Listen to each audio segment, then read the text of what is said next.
So you've heard the term somatic experience, you've heard the term somatic psychotherapy or sensorimotor psychotherapy. Or maybe you haven't, but you've heard about the fact that in the last 10 to 15 years, anxiety and trauma treatment has really been going through a big change in terms of how effective treatment is administered and how clients experience long-term relief. And if you haven't, then here's me to give you some education on that. So one of the methods that I'm super passionate about in helping clients heal from anxiety and trauma is called sensorimotor psychotherapy. I've trained in something called somatic intervention, and right now I'm in a 3-year training. Now I just want to hop on today to explain to you some of the terms that we use and some of the interventions that a good and skilled somatic trauma-informed and trauma-trained therapist uses and what it's really all about. Just for you to be more educated, and you might actually be able to try 1 or 2 of these on your own when you're wanting to help yourself move through something upsetting or as an adjunctive resource when you're in your own treatment. So somatic psychotherapy basically talks about engaging body awareness as an intervention in psychotherapy. And it addresses the connection between the brain, the mind, and behavior. So it's not just looking at the mind and the behavior, but it also connects the body. Okay, so it's not just talk therapy that, where you focus on the mind. It also brings the somatic, which is like the nervous system and the body, into the process. Because latest research proves that it's not just by shifting your mind, you also need to bring the body along for a ride of healing, so to speak, because the body carries a lot of memories and experiences. And if you skip that out, you might actually know that you're okay, but your body doesn't. And you might still get stuck with panic attacks or feeling unsafe or hesitant in connecting in relationships, and that's just no fun when you're doing the work. So here's some key concepts. One of the ones that are pretty well known is called grounding. Okay, so grounding sits at the heart of all somatic psychotherapy, and it was introduced by someone called Alexander Lowen, and he's a developer of bioenergetics. And grounding refers to our ability to experience ourselves as really being fully in our bodies. We're fully embodied. It involves using all the senses of your body. So like feeling your feet on the earth and feeling the wind around you, feeling yourself as you breathe, noticing the sights around you, the smell. So really feeling yourself and the calming abilities that you can feel when you really are connected to your body and the environment around you. Another thing that we talk about is resourcing. So resourcing is the term that a lot of trauma modalities use. And I would say, like anybody who's engaged in good trauma treatment or anxiety treatment, I always say it's a blend between processing and resourcing. So resourcing basically refers to the fact that we develop resources, which basically are like anchors, to increase your sense of choice, to increase your sense of autonomy, to increase your sense of safety and security. And you'll do this by either, identifying or coming up with people, relationships, times in your life, or places that you've been to, and they could be real or imagined, that really cultivate a sense of ease, a sense of peace, and a sense of relaxation or trust.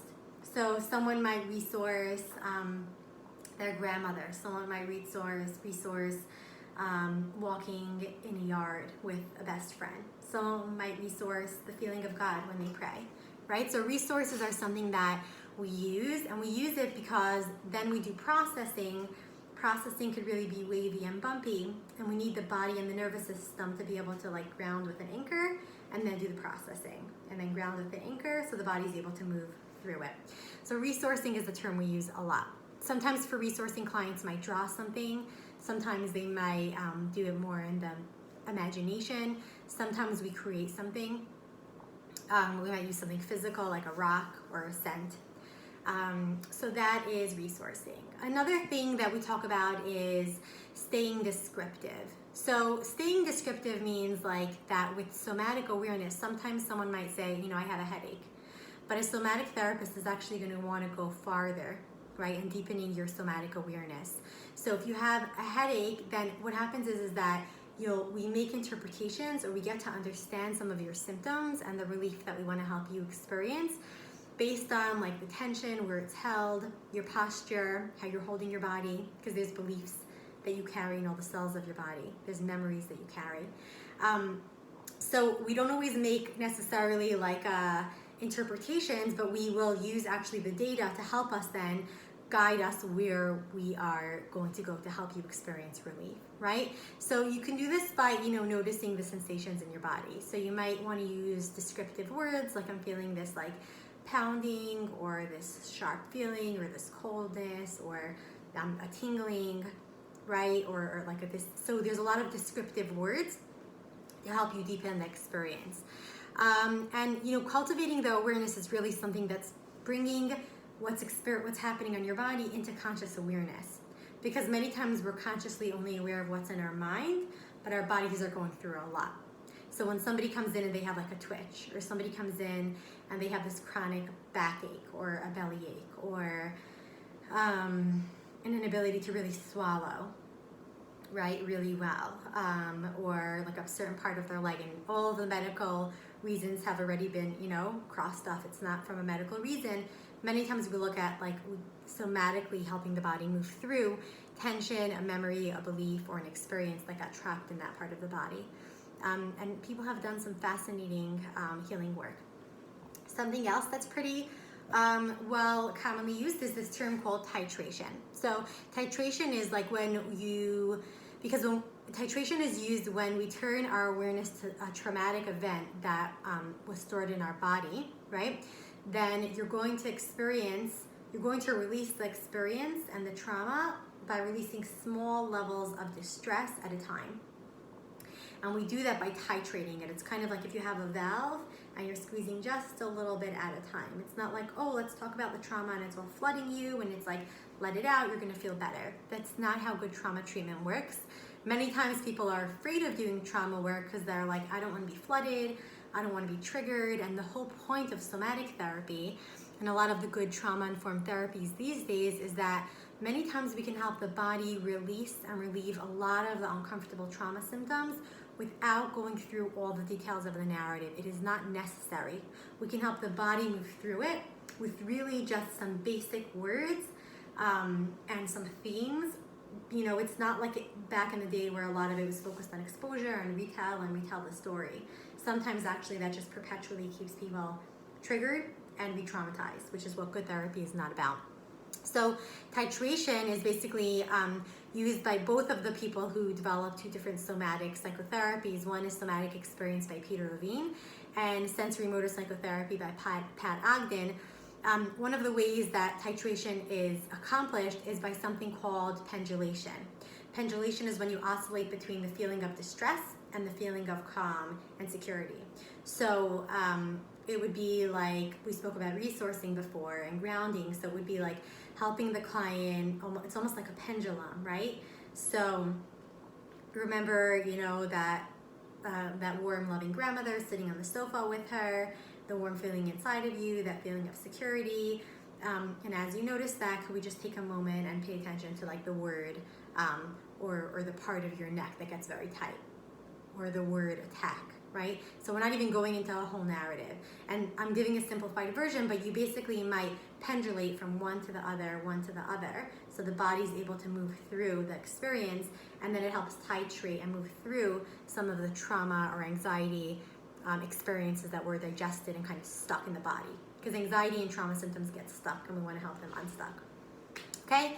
Something else that's pretty well known is called sequencing, and sequencing is basically like when we're moving trauma through the body, it doesn't just happen like you access it and then it just all leaves, or you access it and then you feel relief. There's a sequence it goes through, okay? So like when somatic tension begins to release or to discharge itself, right? When the anxiety, the panic, the fear starts moving through, it starts releasing itself, then we'll usually report, or the client will report some kind of movement, some kind of emotion, some kind of sensation. So clients might say, I'm starting to feel dizzy, I'm feeling a tingling in my fingers, a tightness in my chest, but it's going from my belly all the way up to my chest, and now in my throat, I feel like I need to throw up, or I'm feeling a tightness in my jaw, my head is feeling pretty headachy, and there's like this tingling feeling on my head. Every client's different, but it has to move through. The sequencing has a way of like moving through the body. And it's not always like a whole like complete sequencing, but even just sequencing a little bit means the body is moving through the traumatic material on a body level, which is a good sign. Sometimes, actually, as a therapist, I'll see like visible shaking in the hands or the legs. Sometimes it's related to needing to run away, or sometimes it's the trapped energy that's just being released, like the shock. Right, and the tension eventually releases, and sometimes it will release with like tears, ability to take like a big breath, to feel safe around you, or just a feeling of lightness, a feeling of calm or spaciousness where previous anxiety or trauma was residing in the body. One other tip, there's a few, I'll give one or two more, and then I will link my blog where I write more about all of this. There's something called movement, okay? So obviously we all know about movement, but somatic therapies really tap into like our innate capacities to heal, and it invites us to listen to the stories that the body's holding. So like I said, postures tell a story. In my training, we get to look at, and we have to watch videos, and we practice with other therapists to understand really the language of people's postures. So no, I'm not walking around analyzing people's postures, but when somebody comes in for treatment, I will start getting a sense of beliefs that they have about themselves, experiences they've gone through, just based on like the shape of their body. And what's fascinating is when people go through healing, the way they carry themselves, even the way their shoulders are, the way that they carry even just like the bones in their body, even if there's no shift. It's not that they're weight training suddenly. There's a shift. People's faces change, they soften, because the body is moving through and is able to take on a different form of being in this world.